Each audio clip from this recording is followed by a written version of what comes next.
Andhra Pradesh deputy CM Janasena అధినేత Pawan Kalyan BJP మరో కీలక బాధ్యత అప్పజెప్పింది. పవన్ కళ్యాణ్ జనసేనతో కలిసి ఎన్నికల ముందు నుంచి బీజేపీ ప్రయాణం కొనసాగుతున్న విషయం తెలిసిందే.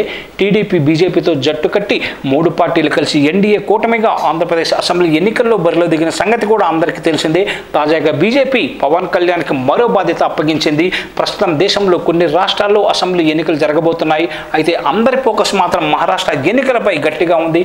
మహారాష్ట్ర ఎన్నికల్లో విజయం సాధించేందుకు అటు కాంగ్రెస్ నేతృత్వంలోని మహా వికాస్ అఘాడీ, బీజేపీ సారథ్యంలోని మహాయుతి కూటమి హోరీగా ప్రచారం చేస్తున్నాయి. ఈ నేపథ్యంలోనే మహారాష్ట్ర ఎన్నికల ప్రచారంలోకి పవన్ కళ్యాణ్ని బరిలోకి దించనున్నట్లు సమాచారం. మహారాష్ట్ర ఎన్నికల్లో బీజేపీ కూటమి తరపున ప్రచారం చేయాల్సిందిగా పవన్ కళ్యాణ్ కోరింది. బీజేపీ అభ్యర్థన మేరకు మహారాష్ట్ర ఎన్నికల్లో పవన్ కళ్యాణ్ ప్రచారం చేయబోతున్నట్లు సమాచారం. ఈ మేరకు షెడ్యూల్ కూడా ఖరారైంది. బీజేపీ ఆహ్వానం మేరకు నవంబర్ 16, 17వ తేదీల్లో పవన్ కళ్యాణ్ మహారాష్ట్రలో ఎన్నికల ప్రచారం నిర్వహించనున్నట్లుగా తెలుస్తోంది.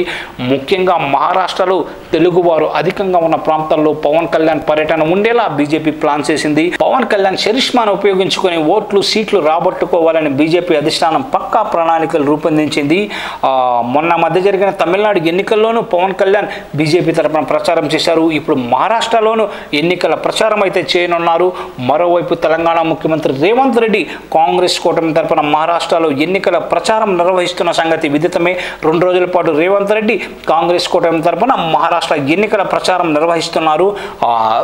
2 రోజుల పాటు రేవంత్ రెడ్డి ఎన్నికల ప్రచారం జరగనుంది. మొత్తానికి మరాఠా ఎన్నికలకు తెలుగు నేతల ప్రచారం నేపథ్యంలో మంచి ఊపైతే వచ్చింది.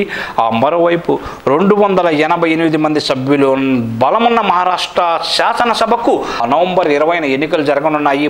నవంబర్ 23న ఎన్నికలు ఫలితాలు ప్రకటిస్తారు. ఇక ఎన్నికల్లో విజయం సాధించేందుకు కాంగ్రెస్, బీజేపీ కూటములు హోరాహోరీగా తలపడుతున్నాయి.